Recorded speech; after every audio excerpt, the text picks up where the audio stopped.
దేవుడు ఇంకా మాకు ఏమీ చేయలేదన్న మాటలు ఎన్నోసార్లు మనం బయట వాళ్ళతో చెప్పిన విషయాలు చాలా ఉన్నాయి. ఏం చేశాడమ్మా మా దేవుడు? ఏం చేశాడు దేవుడు? ఏం చేయాలి? ఏం చేయాలి? ఈ భూమి మీద ఏం చేస్తే నువ్వు తృప్తి పడతావు? ఆలోచన చేయండి.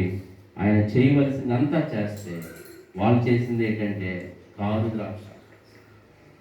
ఆయన కోపం వచ్చింది, ఆయన ఉగ్రత అంతా కూడా అక్కడ చూపిస్తూ వచ్చాడు. ఈ మొదటి వచనంలోని మనం చూస్తున్న మాటలు మనం ఆలోచన చేస్తూ ఉంటుంటే వాళ్ళు ఎక్కడి నుంచి వచ్చారు అని ఆలోచన చేస్తే 80వ కీర్తనలో ఉంది. ఒకసారి చూడండి.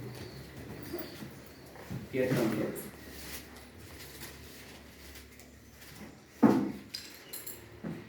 కీర్తనలు గౌరవంగా చదివండి. 8వ వచనం 80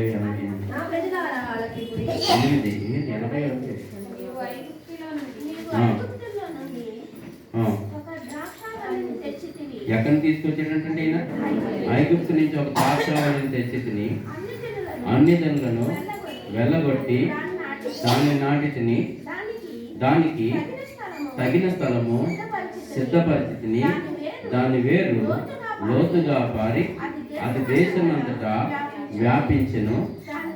దాని నీడ కొండలను కప్పును. దాని తీగలు దేవుని దేవదారు వృక్షములను ఆవరించెను. దాని తీగలు సముద్రం వరకు వ్యాపించెను. యూఫ్రటీసు నది దాని నెమ్మలు వ్యాపించెను. త్రోవను నడిచి వారందరూ దాన్ని తెంచివేయునట్లు దాని చుట్టూనున్న కంచెలను నీవేళ పాడు చేసుకుని అడవి పంది దాన్ని పొలములోని సైన్యములకు అధిపతి దేవ ఆకాశం చదవండి, మొత్తం చదవండి. సైన్యములకు అధిపతి దేవ ఆకాశంలో నుండి మరలా చూడుము, ఈ ద్రాక్షావల్లిని సృష్టించుము, నీ కుడి చెయ్యి నాటిన మొక్కను కాయము, నీ కొరకు నీవు ఏర్పరచుకున్న కొమ్మను కాయము.